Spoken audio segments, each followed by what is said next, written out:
If you're thinking about getting into the mortgage business and you're trying to figure out how, when, and how much a loan officer gets paid, this would be a great video for you to watch. My name is Zevi and I'm an owner of a company called Loanbrook Inc. It's a wholesale mortgage company in Los Angeles, California. Now, in terms of why did I pick a topic of how and when do loan officers get paid is because I've been getting a lot of requests from subscribers asking me, at what point should I expect to actually get a paycheck? And how does it work exactly? How do you structure that? So I want to go through it in this video. If you're trying to capture that information, you're watching the perfect video. So with that, let's dive in. Let's get started. All right. So the top of our list, we're going to start with residential lending for a minute. This is a story that happened to me when I got back into the mortgage business. Now, mind you, as a broker, it might be a little bit different than an originator who can't actually process their own deals. Why do I say that? Because when you join a company, more than likely there should be a processor there who is waiting for you to basically go fishing and get a client. You get the client, and then you pass on the file to them, and they process the deal for you. My story was a little bit different because I'm a broker, so I was able to get approved with the banks, the lenders directly. So I didn't have a processor. It was my own company, right? And this is actually right around the time when the rules of mortgage change, which is the time that an MLS came out, right around 2007, I believe. And so when you're in that position of disclosing your fees, my biggest takeaway was that you should never do it by yourself. Always work with a processor. Even if you're your own broker and you end up opening a shop, never process your own files, at least not in the beginning. Because talking about getting paid, if you misdisclose fees as a loan originator and the loan gets disclosed to the borrower, you could never correct that. Meaning that you would need to redisclose the loan disclosures again for you to be able to correct your fee, all right? And that's because there's a zero tolerance on your commission. So if you marked down, say, $1,000 because you missed a zero and you wanted to mark down $10,000, well, guess what? You're not making $10,000. You're working for $1,000. Any typos that you basically submitted to the lender day one and they've disclosed out to the borrower is basically what the borrower would be paying you at closing. Now, mind you, we didn't get into it just yet, but the fees are not limited to your commission, meaning that no matter what the fees are in general of the transaction, you are the responsible party to disclose those. So let's take a couple steps back. What happens is when there's a transaction being initiated, you as the loan officer are required to disclose those fees to the borrower on something that is called a lender's estimate. And that typically goes out to the borrower within 3 days of them completing the loan application. Now it has to, because due to compliance, you can't hang out with a borrower's loan application. But my point is, before you put those fees out into the universe, you have to request them from the escrow and the title company. And that's why it's very important to let your borrowers know that many of times you're going to be disclosing fees that are over disclosed. And the reason is you can always reduce the fees, but you could never increase them, all right? And hopefully that makes sense. So that was one of the biggest mistakes that I made when I first got started. And I was like, oh my God, I totally made this mistake. I'm just gonna change to make, to correct the amount of money that I'm supposed to make. And it was impossible, especially after you disclose the file, you go through the file, you're in underwriting, you do all these things. To go back to square one would be crazy and a super bad experience for the borrower. So first things first, how do you get paid? Well, there's two ways to actually initiate a residential transaction from a broker's side. And the first side of it is basically having the borrower pay your commission. Now, you might ask, why would a borrower want to pay my commission if I could get paid by the lender? Because the second you extract your commission from the rate drops. All right, so it's a lender paid versus a borrower paid deal. And so both of those are available. Now, mind you, when you earn a commission as a broker from the lender, it's basically pre-negotiated, which means that unless you're a direct lender, you can't put the volume up and down behind the scenes based on how much you want to compete for the business. In addition to it, as a direct lender, your commission is also not disclosed on the estimate, on the escrow estimate, or on the lender's estimate, which is a benefit many times because you never have to disclose your commission. However, if you're a broker, then you have two options.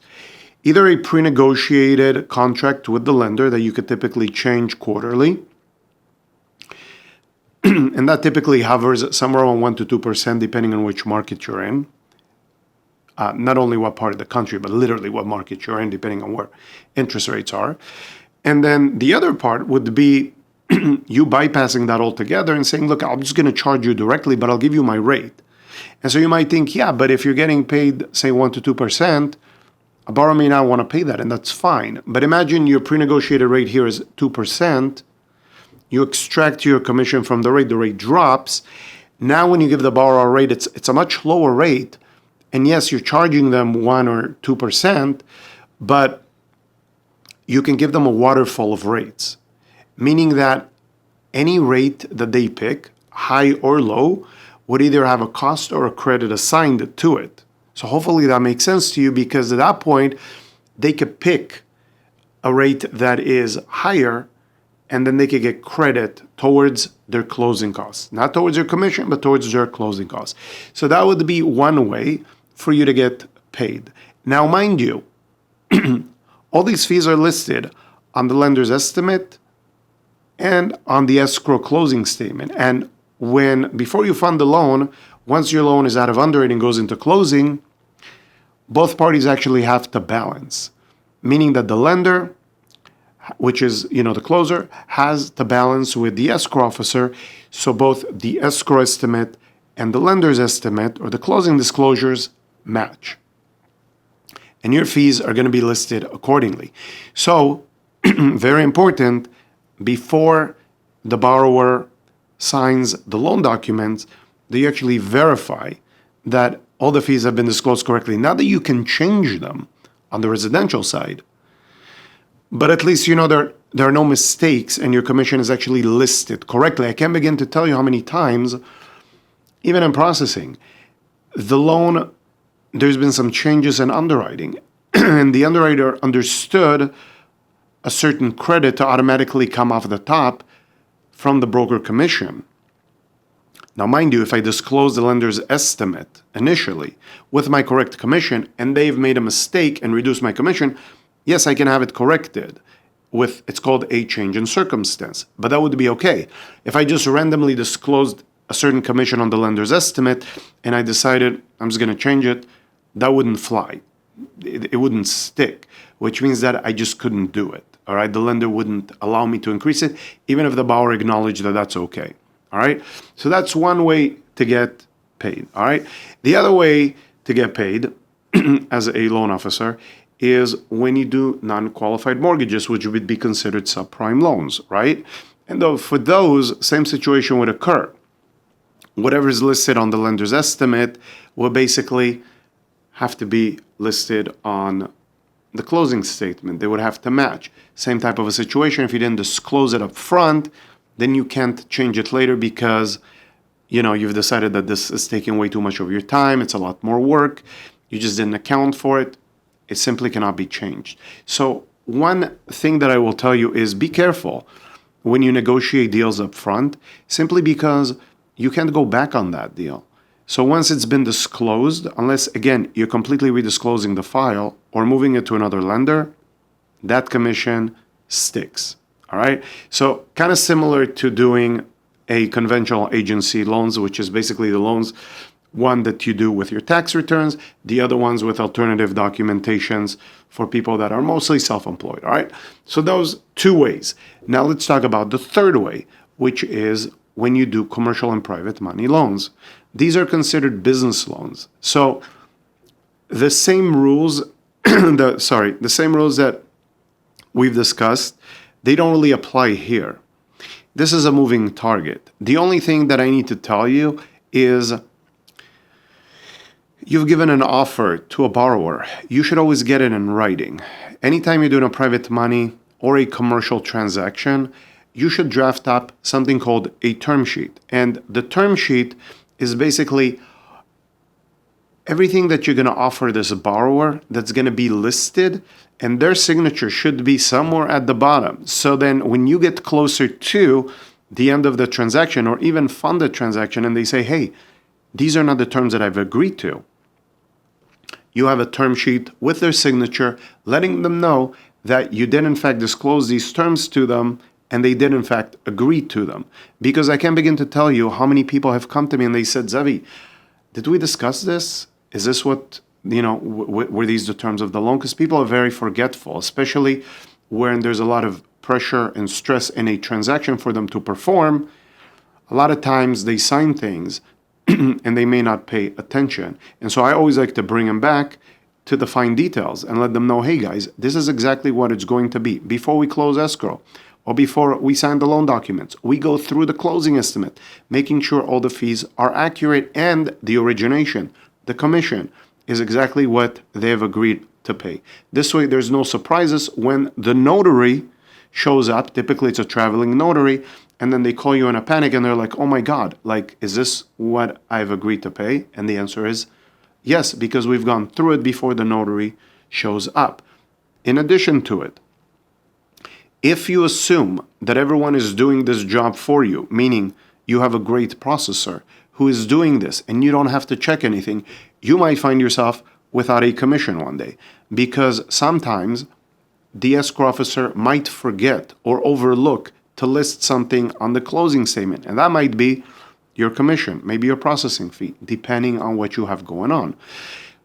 If they do, and the loan funds, you can't go back on it. So it's completely your fault if you didn't go and check to make sure that your commission is listed correctly on the closing statement. And I say this specifically for private money and commercial deals.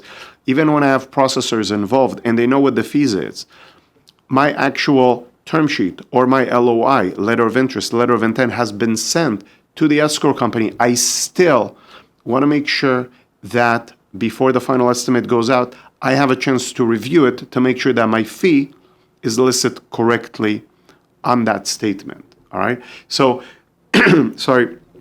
These are all very important things to know if, in fact, you want to get paid as a loan originator. There's nothing more frustrating than having your fee reduced because an underwriter thought that it's coming off of your compensation and pushed it to closing. You didn't check the closing statement, and bam, you lost your commission. Same thing, private money, commercial deal.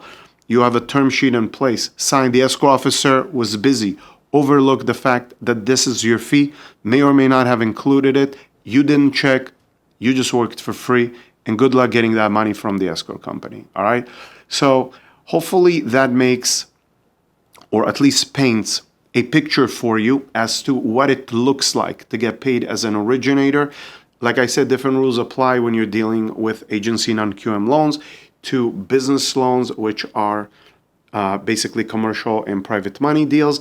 If you're wondering, where could I learn some of these things, especially as it pertains to, term sheet that I'm talking about, putting this all in writing, what does that look like? I have spent the past 10 years basically learning how to do this. And over the past year, I've put together something that I'm very proud of, and I call the Part-Time Commercial Lender Academy, which is basically an academy that shows you how to put together these business loans, these private money, these commercial loans from start to finish, easy to follow roadmap, and it's all available for you via link in the description below, so feel free to check that out. We've covered a lot of ground, so I would love to know what it is that you learned from this video. I'm sure you have some questions. And if you do, please drop them in the comments below. Let me know what they are. I'll be happy to answer them for you, all right? With that, if you enjoyed this video, I would highly appreciate if you give it a thumbs up so other people like yourself can find it on the web. If you want to see more videos like this, please subscribe to my channel. With that, I thank you for being here. Thank you for watching this, and I'll catch you again on the next video. Take care.